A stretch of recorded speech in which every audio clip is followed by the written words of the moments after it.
अगर हम 5 मिनट का रेस्ट चाहते हैं, क्या वो गलत है कि 5 मिनट के रेस्ट के बाद हम पूरी तरीके से खुद को डिवोट कर पाएँ पेशेंट को?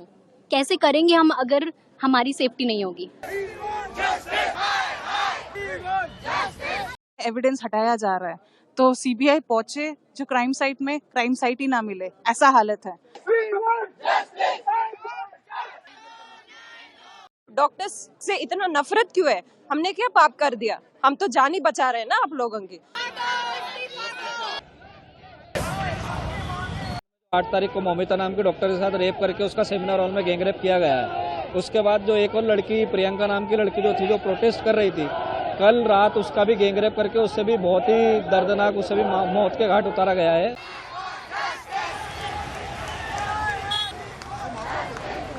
हम लोग 2-2, 3-3 दिन तक काम करते हैं। इमरजेंसी में एक लड़की अकेले 5 लोगों से भिड़ती है और 100 अटेंडरों से एक साथ लड़ती है। वहाँ पे दिन रात हॉस्पिटल में लोग रहते हैं, सरकारी अस्पताल में बहुत भीड़ होती है। उस सब भीड़ से हम लड़कियाँ जो डॉक्टर होती है वहाँ पे, वो अकेले लड़ते हैं।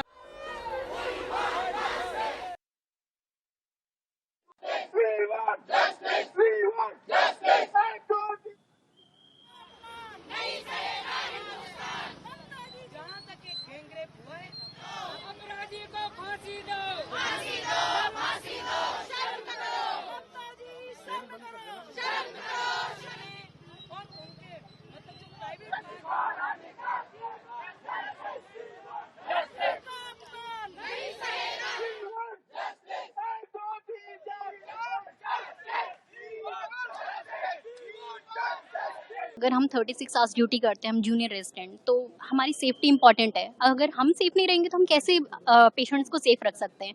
आप खुद सोचिए, एक फीमेल डॉक्टर के साथ इतना बुरा हुआ है कोलकाता में, ठीक है? अभी यहाँ पर हम फर्स्ट फ्लोर पे हमारी ड्यूटी रहती है, वहाँ पे ओटीज़ हैं, वहाँ पे हम रात रात भर, अगर हम 5 मिनट का रेस्ट चाहते हैं, क्या वो गलत है कि 5 मिनट के रेस्ट के बाद हम पूरी तरीके से खुद को डिवोट कर पाएँ पेशेंट को? कैसे करेंगे हम अगर हमारी सेफ्टी नहीं होगी? क्या हम गलत हैं अगर हम ये डिमांड कर रहे हैं कि हमारी सेफ्टी हो? इतनी सी छोटी सी डिमांड है हमारी बस। हम ये कहना चाहते हैं कि 6 दिन हो गए हैं, वो लोग अभी भी 6 दिन दिन रात लगा के प्रोटेस्ट कर रहे हैं। सीबीआई की तो केस सीबीआई को सौंपा गया था बहुत लेट, एंड उसके बाद भी अभी राइट नाउ वैंडलिज्म चल रही है, इतना कि एविडेंस बरी किया जा रहा है या एविडेंस हटाया जा रहा है। तो सीबीआई पहुंचे, जो क्राइम साइट में क्राइम साइट ही ना मिले, ऐसा हालत है। Government is under a lockdown, the state is under a lockdown, एक क्राइसिस में है। नॉट जस्ट वी मेडिकोज, अब हम, a daughter of our medical fraternity has been brutally raped and murdered, तो इसलिए मेडिकल फ्रेटर्निटी ज्यादा आ रहा है। But this is not limited only to a medical fraternity, this can be anybody, and this can be anybody in any work place, and this is happening in one state in India, it can spread to any other state if we do not curve it right now. अगर ये सब होने के बाद भी अगर कड़ी से कड़ी सजा नहीं मिलती है, या with in a period of time, with in a limited period, अभी तो ऑलरेडी हद पार हो चुकी है, अभी तक भी everybody who is involved in this crime has not been either मतलब they are not even being investigated, honestly speaking। अभी भी बहुत लेट अर्जी डाली जा रही है, अभी भी बहुत लेट समन्स आ रहे हैं, अभी भी बहुत late people are being rounded up for investigations and for interrogation। तो अभी भी सब कुछ जो भी हो रहा है बहुत ही लेट चल रही है।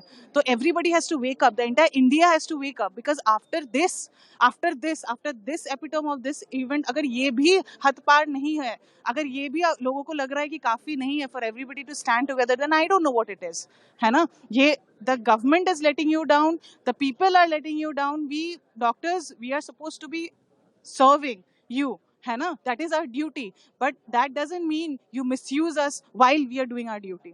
एक्चुअली जो मेरा स्टोरी मैं बताती हूँ, मैं 700 किलोमीटर से दूर आई हूँ, जबलपुर, मेरा नेटिव है आंध्र प्रदेश।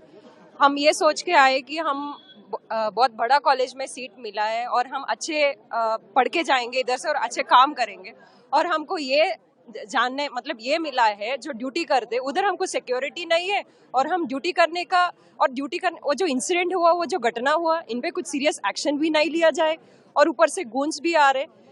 1000 लोगों ने आके जो जान बचाते उनको, उसकी जान खतरा में है, और कुछ एक्शन ही नहीं है सीएम से, ना गवर्नमेंट ऑफ इंडिया कुछ रिएक्ट कर रही है।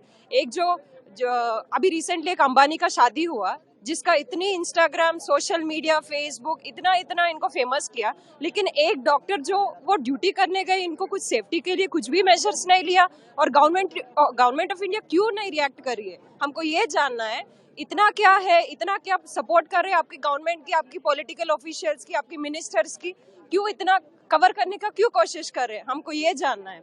और अब इतना पूरा इंडिया, पूरा दुनिया, डॉक्टर्स बाहर है और कुछ फिक्र नहीं है गवर्नमेंट को, और हमारा जान का कुछ ये नहीं है।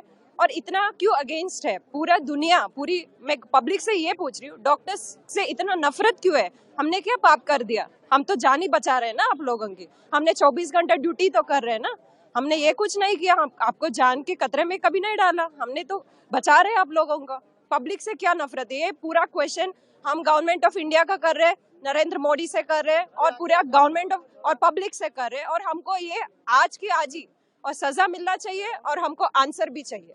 जब तक हम स्ट्राइक नहीं रुकेंगे, no justice, no duty and no justice.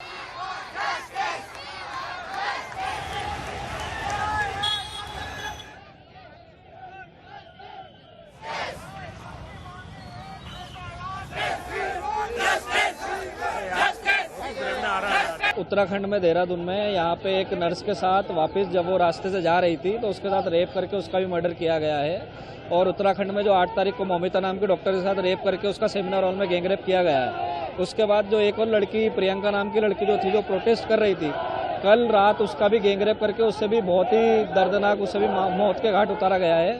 और आज भी ऐसा सुनने में आया कि दिन में एक लड़की जो और प्रोटेस्ट कर रही थी इसी के अगेंस्ट, उसे भी आज दिन में रेप करके उसका भी गैंग रेप हुआ है। तो अभी तक टोटल 3 हत्याएं हो चुकी है। अभी तक बंगाल सरकार में कोई भी हरकत नहीं है। पेन इंडिया लेवल पे ये प्रोटेस्ट चल रहा है। आज हम लोगों ने, हमारे साथ मेडिको के साथ साथ नॉन मेडिको साथी भी हमारे साथ जुड़े हुए हैं, उनमें भी बहुत आक्रोश है। यदि बंगाल सरकार ने अभी तक दोषियों को फांसी की सजा नहीं दी, सेंट्रल गवर्नमेंट इसके अगेंस्ट नहीं आई, तो अभी तक हम लोगों ने केवल ओपीडी और आईपीडी बंद की थी, और 48 घंटे के अंदर हम सारी इमरजेंसी सेवा भी बंद कर देते हैं। और अभी हम लोग पीसफुली कर रहे हैं, आगे जाके हम और आक्रोशित मोड पे भी आ सकते हैं। मेरे जो इस कलीग का एक बंगाल में अभी एक इंसिडेंट हुआ है, वो उसने हम लोगों को डरा के रख दिया है। किस जगह पे वो थी, उस जगह पे आज हम भी हैं। हम लोग भी वही उसी स्थिति में रहते हैं, हॉस्पिटल में वही कंडीशन में रहते हैं जिस कंडीशन में वो रहती थी। और उसके साथ जो हुआ, उसने हमको अंदर तक झकझोर कर रख दिया है ना। उससे हमारी नींद, चैन सब कुछ उड़ गया है। और कोई निर्भया के बाद जो कानून आया है वो हमारे हॉस्पिटल वर्कर्स के लिए, उसमें कुछ अलग से नहीं है। हम लोग जिस कंडीशन में काम करते हैं वो शायद लोगों को पता नहीं है। हम लोग 2-2, 3-3 दिन तक काम करते हैं। इमरजेंसी में एक लड़की अकेले 5 लोगों से भिड़ती है, वो 100 अटेंडरों से एक साथ लड़ती है। वहाँ पे दिन रात हॉस्पिटल में लोग रहते हैं, सरकारी अस्पताल में बहुत भीड़ होती है। उस सब भीड़ से हम लड़कियां जो डॉक्टर होती है वहाँ पे, वो अकेले लड़ते हैं। हम लड़कियां जो भी हैं वो डॉक्टर जिस स्थिति में रहते हैं वो शायद पता नहीं है लोगों को। वो स्थिति सामने आनी चाहिए। और हम लोगों के लिए अलग से, हेल्थ केयर वर्कर्स के लिए, डॉक्टर सिस्टर्स जो भी हॉस्पिटल में इतनी भीड़ के बीच में मरीजों की बीमारियों से लड़ते हैं, दिन रात लड़ते हैं, हम लोग जान बचाने के लिए बहुत मेहनत करते हैं। हम लोगों के लिए एक अलग से कानून आना चाहिए जिसमें हमें सेंट्रल प्रोटेक्शन एक्ट बोलेंगे जिसको, उसके अंतर्गत हम लोगों को अलग से प्रोटेक्शन मिलनी चाहिए। और अगर हमारे खिलाफ किसी भी तरह का वर्बल या फिर कुछ अब्यूज होता है, सेक्सुअल या हरासमेंट, किसी भी तरह का कुछ भी होता है, उसके खिलाफ सख्त से सख्त कार्रवाई तुरंत होनी चाहिए।